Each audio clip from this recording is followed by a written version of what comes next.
আপনার স্বামী 25 ঘন্টা ধরে অনশন করছেন, আপনি চান আসলে কতক্ষণ তিনি অনশন করুক এবং আপনি স্ত্রী হিসেবে তাকে কিভাবে আসলে সাহায্য করবেন?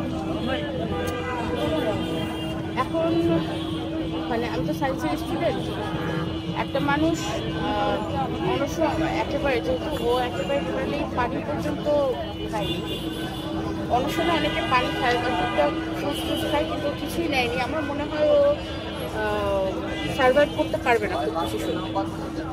এখন যখন সে সার্ভাইভ করতে পারবে না, তখন তো তাকে ধরে বেঁধে হাসপাতালে নিতেই হবে, এই আর কি। তবে তারেক প্রচন্ড জেদি, আসলে তারেক ঠান্ডা জেদি টাইপের কিছু মানুষ আছে, তারেক সেই ধরনের মানুষ। ও আমার মতো, আমি অনেক রাগি, আমার মনের মতো চিন্তা ভাবনা করে না।